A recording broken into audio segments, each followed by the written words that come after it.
आप सबको प्रणाम, आप सबको राम राम।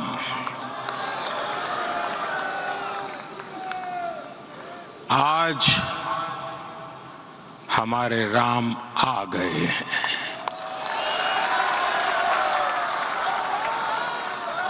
सदियों की प्रतीक्षा के बाद हमारे राम आ गए हैं। सदियों का अभूतपूर्व धैर्य, अनगिनत बलिदान, त्याग और तपस्या के बाद हमारे प्रभु राम आ गए हैं। इस शुभ घड़ी की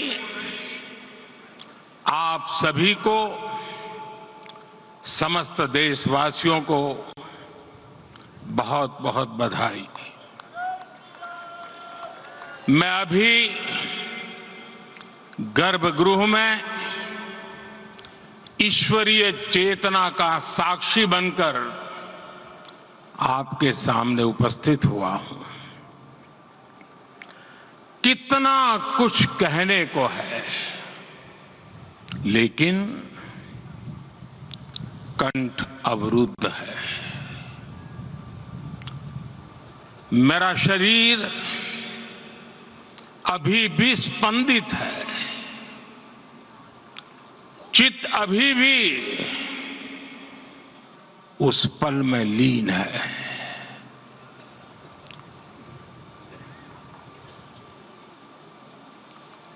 हमारे रामलला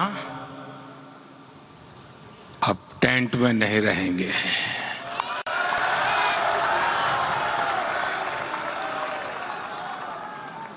हमारे रामलला अब इस दिव्य मंदिर में रहेंगे।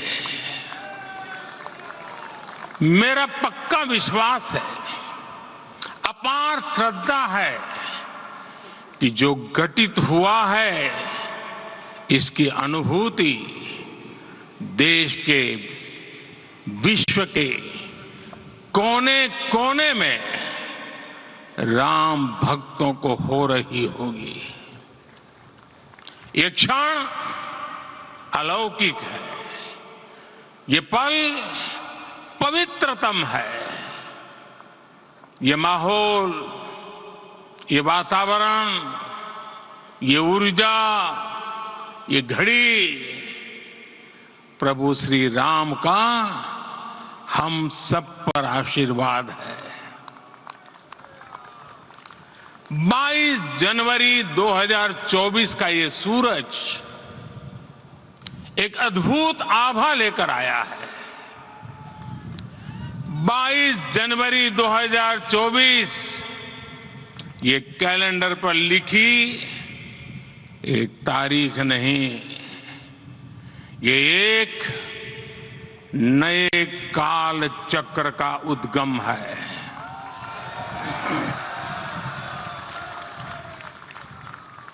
राम मंदिर के भूमि पूजन के बाद से प्रतिदिन पूरे देश में उमंग और उत्साह बढ़ता ही जा रहा था।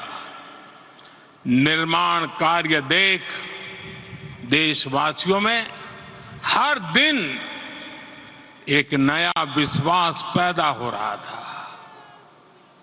आज हमें सदियों के उस धैर्य की धरोहर मिली है। आज हमें श्री राम का मंदिर मिला है। गुलामी की मानसिकता को तोड़कर उठ खड़ा हो राष्ट्र। अतीत के हर दंश से हौसला लेता हुआ राष्ट्र ऐसे ही नव इतिहास का सृजन करता है। आज से 1000 साल बाद भी लोग आज की इस तारीख की, आज के इस पल की चर्चा करेंगे। और ये कितनी बड़ी राम कृपा है कि हम सब इस पल को जी रहे हैं, इसे साक्षात घटित होते देख रहे हैं। आज दिन दिशाएं, दिगंत सब दिव्यता से परिपूर्ण है। ये समय सामान्य समय नहीं है। ये काल के चक्र पर सर्वकालिक शाही से अंकित हो रही अमिट स्मृति रेखाएं हैं। साथियों, हम सब जानते हैं कि जहां राम का काम होता है, वहां पवन पुत्र हनुमान अवश्य विराजमान होते हैं। इसलिए मैं राम भक्त हनुमान और हनुमान गढ़ी को भी प्रणाम करता हूं। मैं माता जानकी, लक्ष्मण जी, भरत, शत्रुघ्न सबको नमन करता हूं। मैं पावन अयोध्यापुरी और पावन सरयू को भी प्रणाम करता हूं। मैं इस पल दैवीय अनुभव कर रहा हूं कि जिनके आशीर्वाद से ये महान कार्य पूरा हुआ है। वे दिव्य आत्माएं, वे दैवीय विभूतियां भी इस समय हमारे आसपास उपस्थित है। मैं इन सभी दिव्य चेतनाओं को भी कृतज्ञता पूर्वक नमन करता हूं। मैं आज प्रभु श्री राम से क्षमा याचना भी करता हूं। हमारे पुरुषार्थ, हमारे त्याग, तपस्या में कुछ तो कमी रह गई होगी कि हम इतनी सदियों तक ये कार्य कर नहीं पाए। आज वो कमी पूरी हुई है।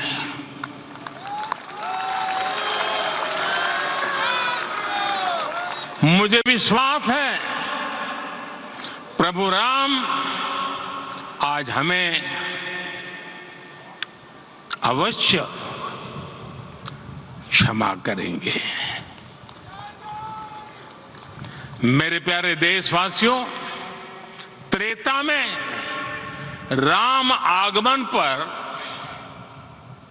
पूज्य संत तुलसीदास जी ने लिखा है, प्रभु बिलो की हर से पुरबासी, जनित वियोग विपत्ति समनासी।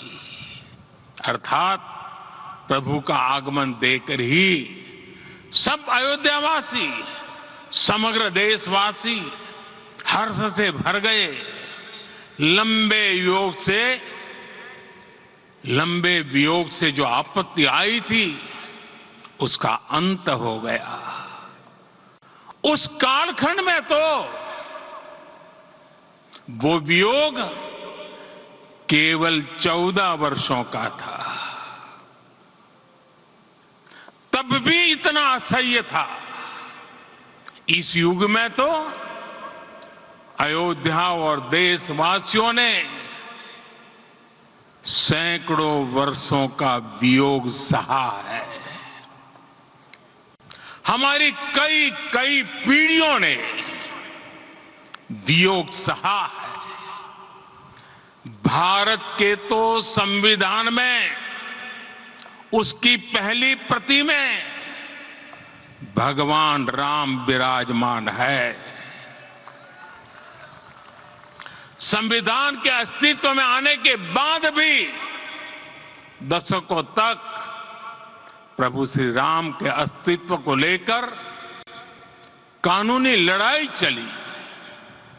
मैं आभार व्यक्त करूंगा भारत की न्यायपालिका का, जिसने न्याय की लाज रख ली।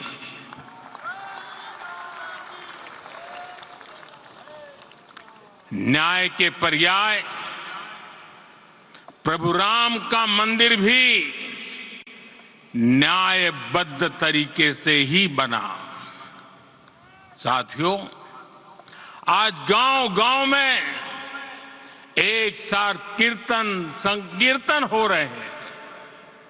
आज मंदिरों में उत्सव हो रहे हैं, स्वच्छता अभियान चलाए जा रहे हैं। पूरा देश आज दीपावली मना रहा है। आज शाम घर घर राम ज्योति प्रज्वलित करने की तैयारी है। कल मैं श्री राम के आशीर्वाद से धनुषकोडी में राम सेतु के आरंभ बिंदु अरिचल मुनाई पर था। जिस घड़ी प्रभु राम समुद्र पार करने निकले थे, वो एक पल था जिसने काल चक्र को बदला था। उस भावमय पल को महसूस करने का मेरा ये विनम्र प्रयास था। वहां पर मैंने पुष्प वंदना की। वहां मेरे भीतर एक विश्वास जगा कि जैसे उस समय काल चक्र बदला था, उसी तरह अब काल चक्र फिर बदलेगा और शुभ दिशा में बढ़ेगा। अपने 11 दिन के व्रत अनुष्ठान के दौरान मैंने उन स्थानों का चरण स्पर्श करने का प्रयास किया जहां प्रभु राम के चरण पड़े थे। चाहे वो नासिक का पंचवटी धाम हो, केरला का पवित्र त्रिपायर मंदिर हो, आंध्र प्रदेश में लेपाक्षी हो, श्रीरंगम में रंगनाथ स्वामी मंदिर हो, रामेश्वरम में श्री रामनाथ स्वामी मंदिर हो, या फिर धनुषकोडी। मेरा सौभाग्य है कि इसी पुनीत पवित्र भाव के साथ मुझे सागर से सरयू तक की यात्रा का अवसर मिला। सागर से सरयू तक हर जगह राम नाम का वही उत्सव भाव छाया हुआ है। प्रभु राम तो भारत की आत्मा के कण कण से जुड़े हुए हैं। राम भारतवासियों के अंतर मन में विराजे हुए हैं। हम भारत में कहीं भी किसी की अंतरात्मा को छुएंगे तो इस एकत्व की अनुभूति होगी और यही भाव सब जगह मिलेगा। इससे उत्कृष्ट, इससे अधिक देश को समायोजित करने वाला सूत्र और क्या हो सकता है। मेरे प्यारे देशवासियों, मुझे देश के कोने कोने में अलग अलग भाषाओं में रामायण सुनने का अवसर मिला है, लेकिन विशेषकर पिछले 11 दिनों में रामायण अलग अलग भाषा में अलग राज्यों से मुझे विशेष रूप से सुनने का मौका मिला। राम को परिभाषित करते हुए ऋषियों ने कहा है, रमन्ते यस्मिन् इति रामः, अर्थात जिसमें रम जाए वही राम है। राम लोक की स्मृतियों में, पर्वत से लेकर परंपराओं में सर्वत्र समाये हुए हैं। हर युग में लोगों ने राम को जिया है। हर युग में लोगों ने अपने अपने शब्दों में अपनी अपनी तरह से राम को अभिव्यक्त किया है और ये राम रस जीवन प्रवाह की तरह निरंतर बहता रहता है। प्राचीन काल से भारत के हर कोने के लोग राम रस का आचमन करते रहे हैं। राम कथा असीम है और रामायण भी अनंत है। राम के आदर्श, राम के मूल्य, राम की शिक्षाएं सब जगह एक समान है। प्रिय देशवासियों, आज इस ऐतिहासिक समय में देश उन व्यक्तित्वों को भी याद कर रहा है जिनके कार्य और समर्पण की वजह से आज हम ये शुभ दिन देख रहे हैं। राम के इस काम में कितने ही लोगों ने त्याग और तपस्या की पराकाष्ठा करके दिखाई है। उन अनगिनत राम भक्तों के, उन अनगिनत कार सेवकों के और उन अनगिनत संत महात्माओं के हम सब ऋणी हैं। साथियों, आज का ये अवसर उत्सवता का क्षण तो है ही, लेकिन इसके साथ ही यह क्षण भारतीय समाज की परिपक्वता के बोध का भी क्षण है। हमारे लिए ये अवसर सिर्फ विजय का नहीं, विनय का भी है।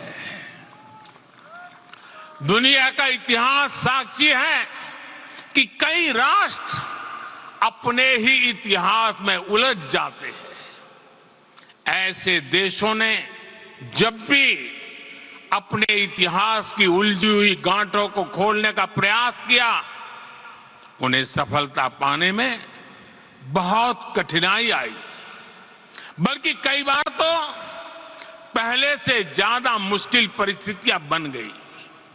लेकिन हमारे देश ने इतिहास की इस गांठ को जिस गंभीरता और भावुकता के साथ खोला है, वो ये बताती है कि हमारा भविष्य हमारे अतीत से बहुत सुंदर होने जा रहा है। वो भी एक समय था जब कुछ लोग कहते थे कि राम मंदिर बना तो आग लग जाएगी। ऐसे लोग भारत के सामाजिक भाव की पवित्रता को नहीं जान पाए। रामलला के इस मंदिर का निर्माण भारतीय समाज के शांति, धैर्य, आपसी सद्भाव और समन्वय का भी प्रतीक है।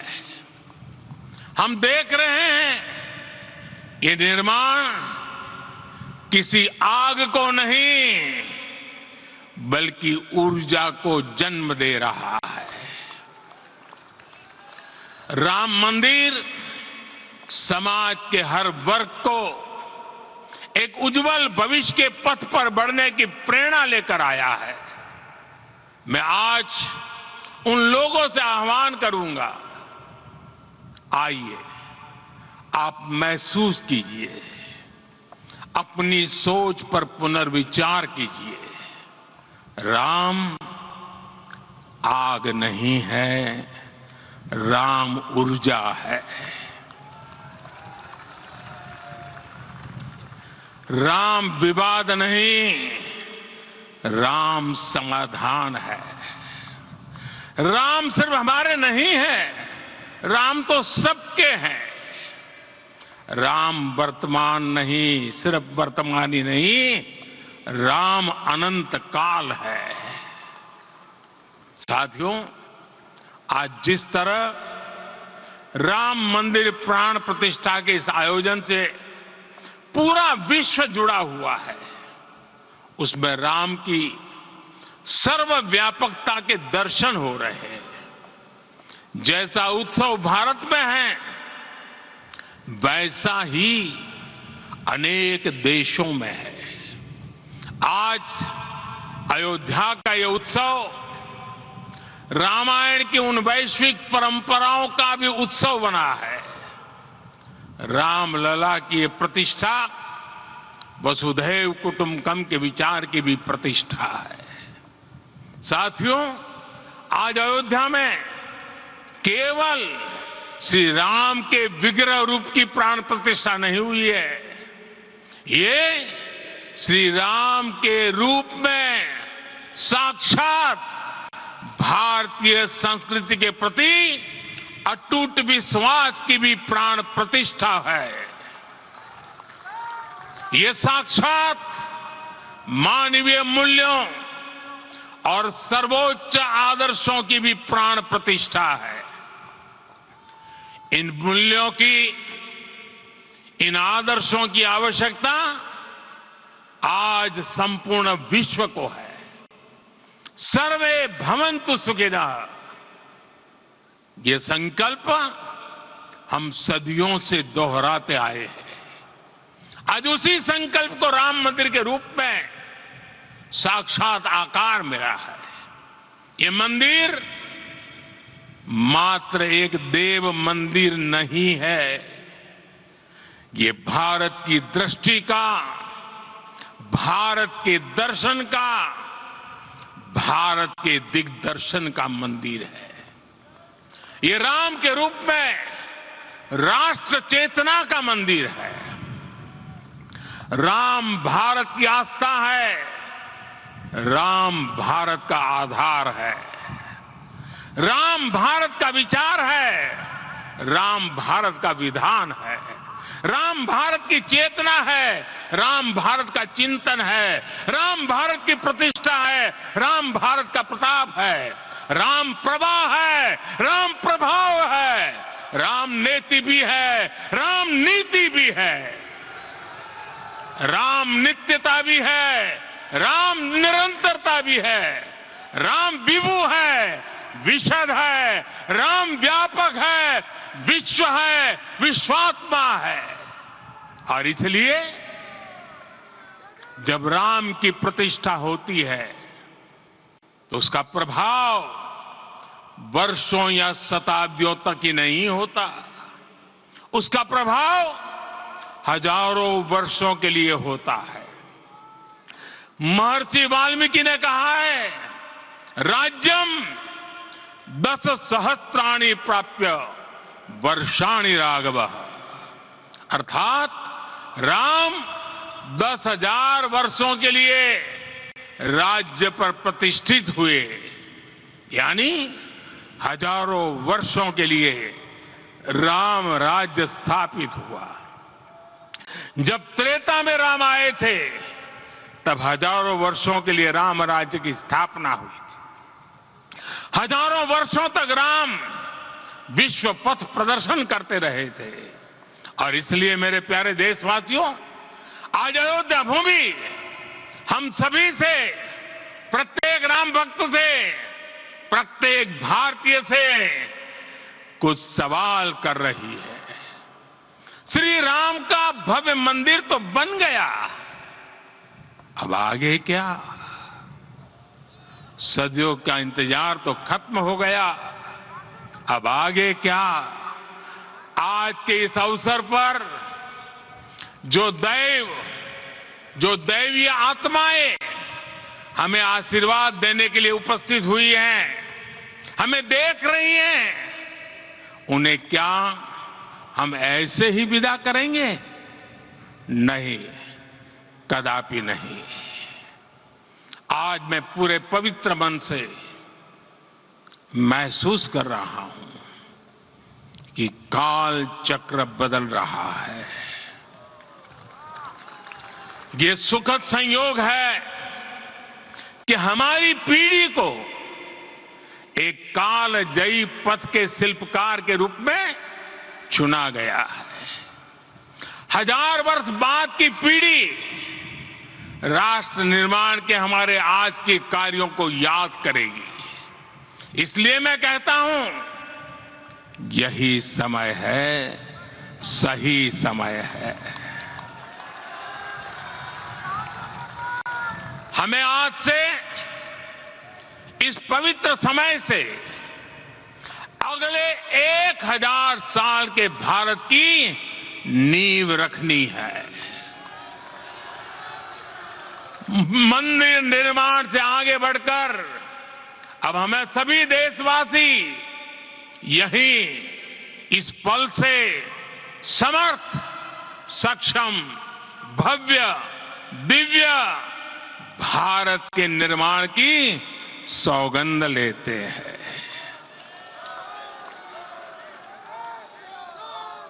राम के विचार मानस के साथ ही जनमानस में भी हो, यही राष्ट्र निर्माण की सीढ़ी है।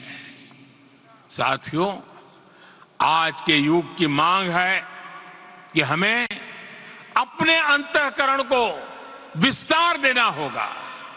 हमारी चेतना का विस्तार देव से देश तक, राम से राष्ट्र तक होना चाहिए। हनुमान जी की भक्ति, हनुमान जी की सेवा, हनुमान जी का समर्पण, ये ऐसे गुण हैं जिन्हें हमें बाहर नहीं खोजना पड़ता। प्रत्येक भारतीय में भक्ति, सेवा और समर्पण के भाव समर्थ, सक्षम, भव्य, दिव्य भारत का आधार बनेंगे।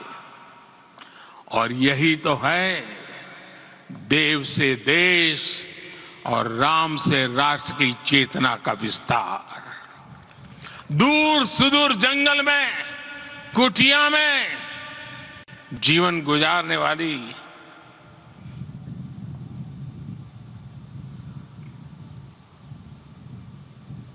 मेरी आदिवासी मां शबरी का ध्यान आते ही अप्रतिम विश्वास जागृत होता है। मां शबरी तो कब से कहती थी, राम आएंगे।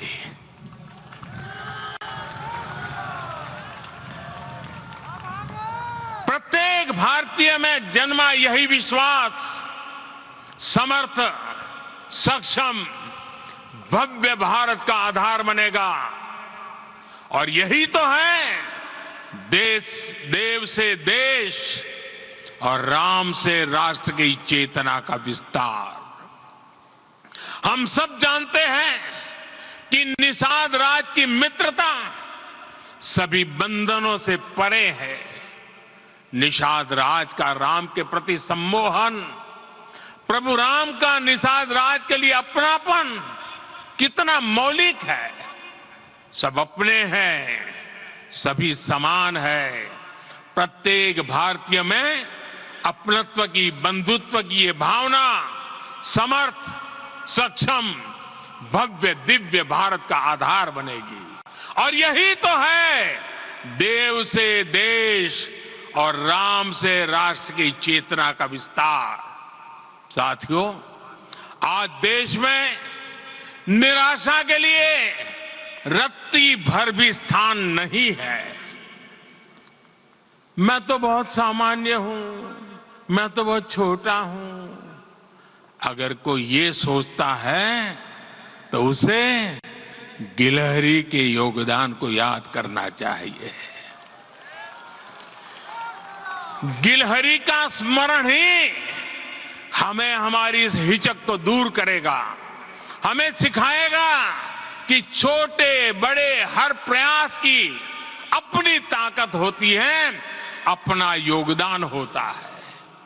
और सबके प्रयास की यही भावना समर्थ, सक्षम, भव्य, दिव्य भारत का आधार बनेगी।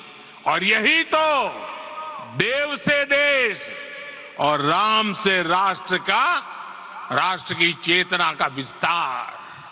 साथियों, लंकापति रावण प्रकांड ज्ञानी थे, अपार शक्ति के धनी थे, लेकिन जटायु जी की मूल्य निष्ठा देखिए। वे महाबली रावण से भिड़ गए। उन्हें भी पता था कि वो रावण को परास्त नहीं कर पाएंगे, लेकिन फिर भी उन्होंने रावण को चुनौती दी। कर्तव्य की यही पराकाष्ठा समर्थ, सक्षम, भव्य दिव्य भारत का आधार है। और यही तो है देव से देश और राम से राष्ट्र की चेतना का विस्तार। आइए हम संकल्प लें कि राष्ट्र निर्माण के लिए हम अपने जीवन का पल पल लगा देंगे। राम काज से राष्ट्र काज, समय का पल पल, शरीर का कण कण राम समर्पण को राष्ट्र समर्पण के ध्येय से जोड़ देंगे। मेरे देशवासियों, प्रभु श्री राम की हमारी पूजा विशेष होनी चाहिए। ये पूजा स्व से ऊपर उठ करके समष्टि के लिए होनी चाहिए। ये पूजा अहम से उठकर वयम के लिए होनी चाहिए।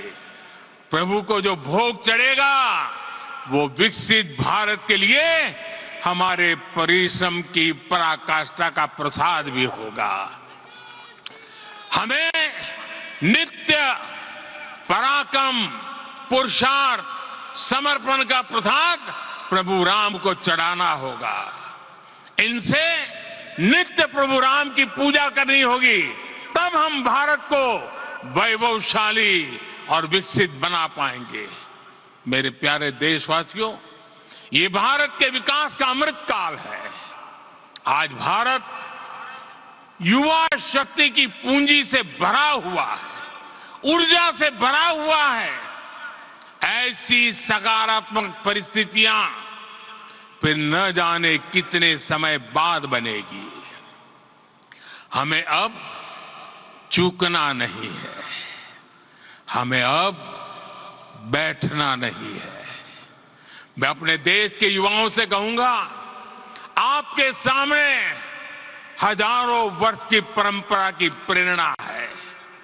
आप भारत की उस पीढ़ी का प्रतिनिधित्व करते हैं जो चांद पर तिरंगा लहरा रही है। वो 15 लाख किलोमीटर की यात्रा करके सूर्य के पास जाकर मिशन आदित्य को सफल बना रही है। जो आसमान में तेजस और सागर में विक्रांत का परचम लहरा रही है। अपनी विरासत पर गर्व करते हुए आपको भारत का नव प्रभात लिखना है। परंपरा की पवित्रता और आधुनिकता की अनंतता, दोनों ही पथ पर चलते हुए भारत समृद्धि के लक्ष्य तक पहुंचेगा। मेरे साथियों, आने वाला समय अब सफलता का है। आने वाला समय अब सिद्धि का है। ये भव्य राम मंदिर साक्षी बनेगा भारत के उत्कर्ष का, भारत के उदय का। ये भव्य राम मंदिर साक्षी बनेगा भव्य भारत के अभ्युदय का, विकसित भारत का। ये मंदिर सिखाता है कि अगर लक्ष्य सत्य प्रमाणित हो, अगर लक्ष्य सामूहिकता और संगठित शक्ति से जन्मा हो, तब उस लक्ष्य को प्राप्त करना असंभव नहीं है। ये भारत का समय है और भारत अब आगे बढ़ने वाला है। शताब्दियों की प्रतीक्षा के बाद हम यहां पहुंचे हैं। हम सब ने इस युग का, इस कालखंड का इंतजार किया है। अब हम रुकेंगे नहीं, हम विकास की ऊंचाई पर जाकर ही रहेंगे। इसी भाव के साथ रामलला के चरणों में प्रणाम करते हुए आप सभी को बहुत बहुत शुभकामनाएं। सभी संतों के चरणों में मेरे प्रणाम। सियावर रामचंद्र की, सियावर रामचंद्र की, सियावर रामचंद्र की।